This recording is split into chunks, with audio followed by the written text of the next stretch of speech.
I'm getting smart. Why? Because when you press record, I see a little orange light go off. But if I'm not paying attention, then I don't see it. Oh man. Hi. Hi. We're making Korean Japchae today. I don't know if I'm saying it right. I'm not Korean. It is a sweet potato starch noodle. Yeah, with a bunch of lots of ingredients in it, and we're gonna serve it with rice. Can we get started? Okay. Okay.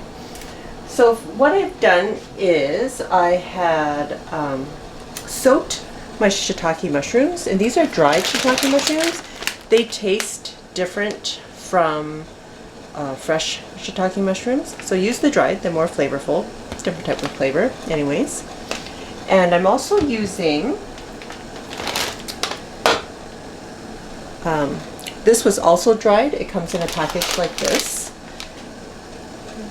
And in Chinese, it says black wood year. So that's what I call it in English, but I guess it's also dried black fungus. It's just another mushroom, Yeah, really. it's generically a fungus. Yeah. But this fungus also made an appearance in your ramen recipe. Yeah, but this, you'll also find this in like hot and sour soup. Sometimes they put it in like Buddha feast vegetable dishes in Vegetarian stuff. yeah, and vegetarian dishes.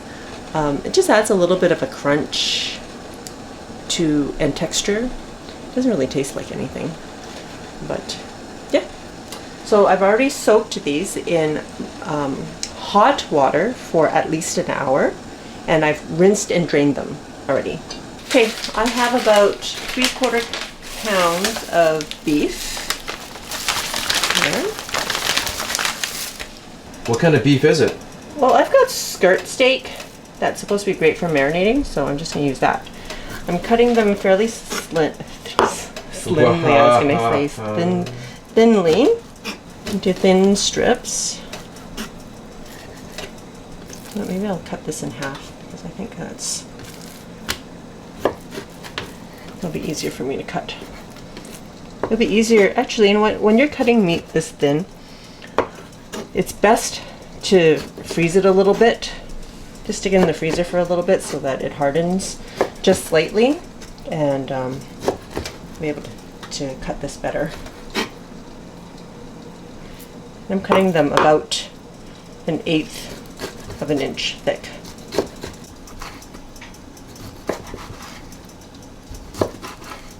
I'm going to take the stems off and not use those, because they're quite tough actually after they've been dried. And they don't look particularly appealing either.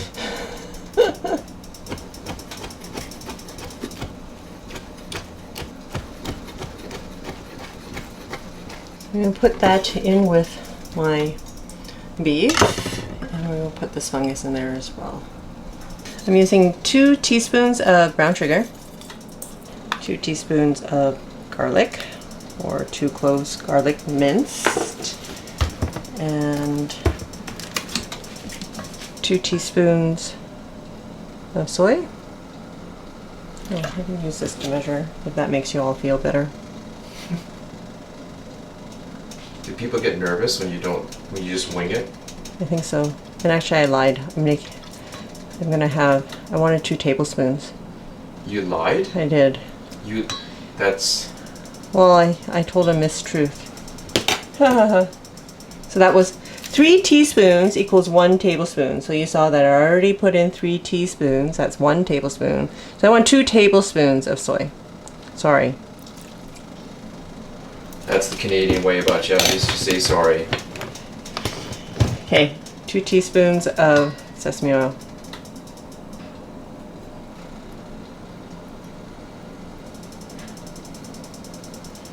And we'll just stir all that up. And we're just going to let that marinate. I'm going to stick it in the fridge until everything else is prepped. And this is the last thing we're going to cook, so it'll give some time for the flavors to get absorbed into the beef and the mushrooms.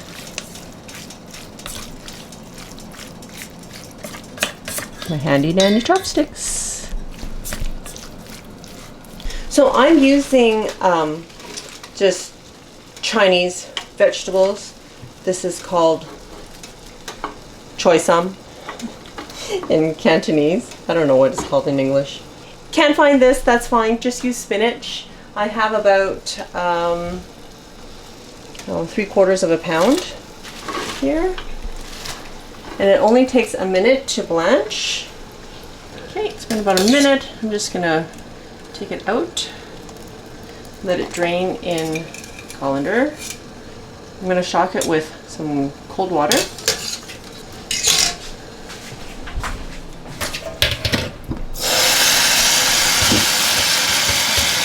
All right, I'm using this is vermicelli noodles. I don't know where it says potato starch noodles, but that is what it's made out of, sweet potato and water. And I'm using about 1/2 pound of noodles. You're gonna put it in the same water that you did the vegetables in. Okay, cook it for about a minute. And then I'm gonna turn down the heat and put the lid on, and we're gonna cook it for another 7 minutes. Okay, next are the eggs. Probably should have used a bigger bowl.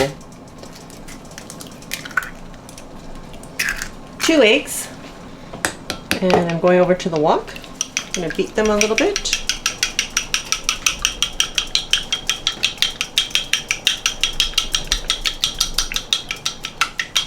See, look at how versatile chopsticks are.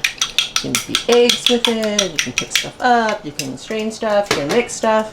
That's why I like using chopsticks. You make a good case.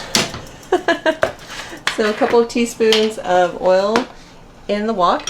You can use a skillet if you have a large skillet. If you don't have a wok, that's fine. I'm gonna pour in half the egg, so that's just 1 egg, right?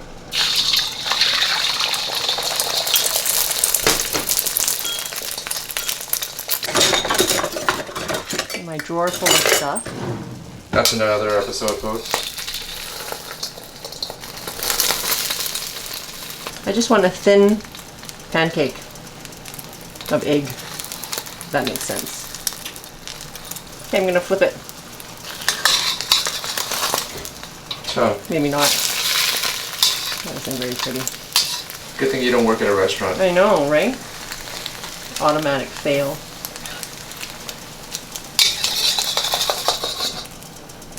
Oh.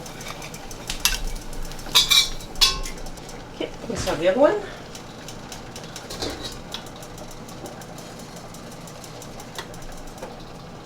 The rest of the egg. That wasn't very good.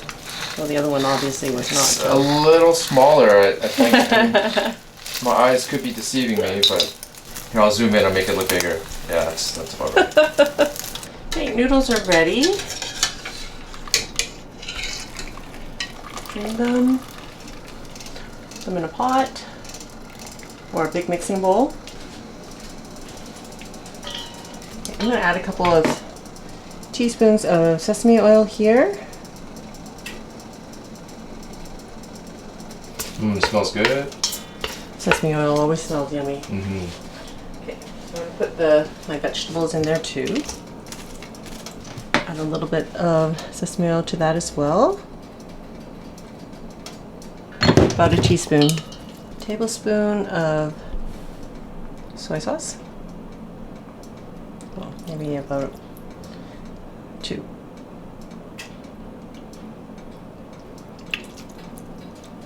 Mix it around because the sesame oil and the soy sauce will prevent it from sticking too much. And a couple of teaspoons of brown sugar. Again, I forgot, sorry. Okay, so I'm just going to cut up the noodles a little bit. That'll be easier to stir later.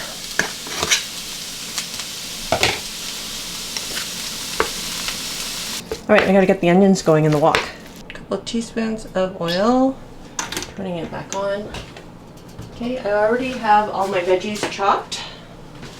So I'm gonna do the onions first. 2 minutes.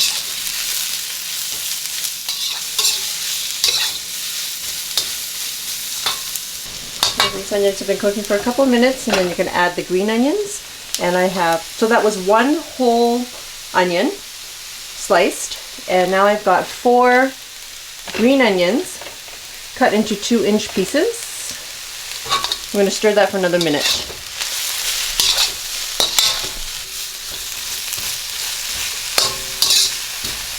Once that's done, I'm going to move it to the giant mixing bowl.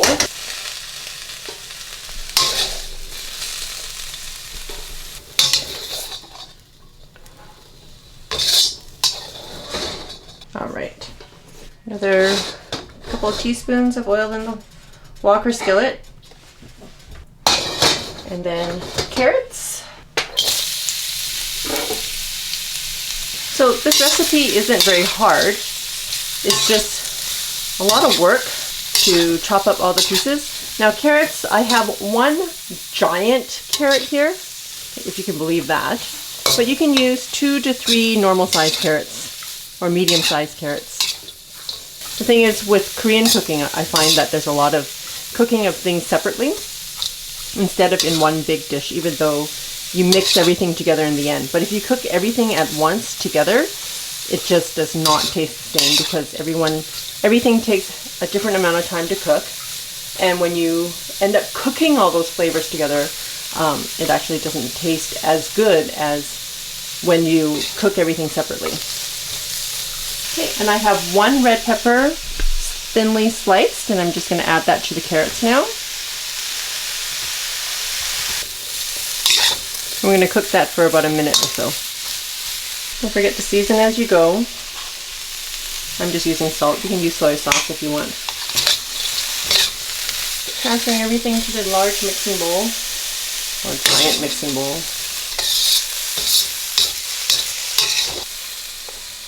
All right, last thing, meat. The mushrooms. Adding another couple of teaspoons of oil.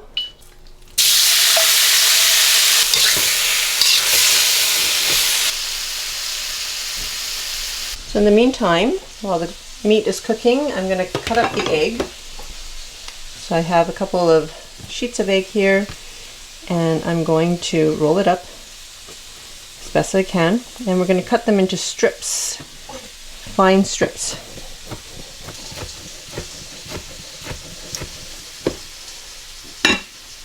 Right, so you're cooking it until it's no longer pink inside, or the beef is no longer pink. And then you're going to add it to your giant mixing bowl.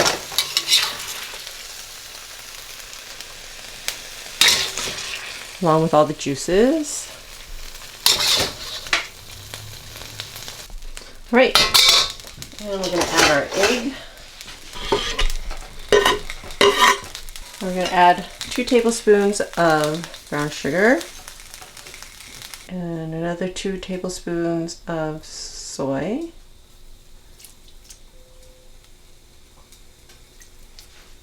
So another tablespoon of sesame oil. Oh, just enough? Or maybe not. Close enough. I might have another bottle somewhere. This should be good enough. And we're going to mix it all up. Hey, this is kind of like bibimbap, you know, makes it stir like crazy. Yeah. Have we done bibimbap? I think I have a bibimbap recipe on my blog, but I don't think we've actually filmed it. No, I guess we could. What do you guys think of all the Asian recipes? See your comments below. Let us know. And a couple of tablespoons of sesame seed. Okay, I'm just going to transfer it onto this bowl. The largest bowl I have, so. Here goes nothing. Make sure you scoop it all out. After all that effort. I mean, there's a lot of things going on in this dish. All right. All right, I'm recording. Hey, how's it going? This is a great Korean dish. And also another fail today. Only, not the dish, but we forgot to get banchan again. So there's no kimchi and no side dishes. So I'm a bit bummed about that again. You're the only one who's whining about it. It's not whining, it's just an observation. Alright. I forgot the black pepper. You need black pepper? Yeah. To add some heat. I love all the different components of it. The textures and the flavors really come together. You know, as you said it, if you try to cook this all together like a stir fry, it just wouldn't work. It's good. Cool. All right, so the recipe was a little bit complicated, so I'm going to put it on my blog. So check there. Hopefully, step by step, it'll be easier than what is going on in my head right now of what happened today. But in any case, if you like this video, please click like. Find me on Facebook and Instagram, and subscribe to my channel if you don't already. Thanks for watching.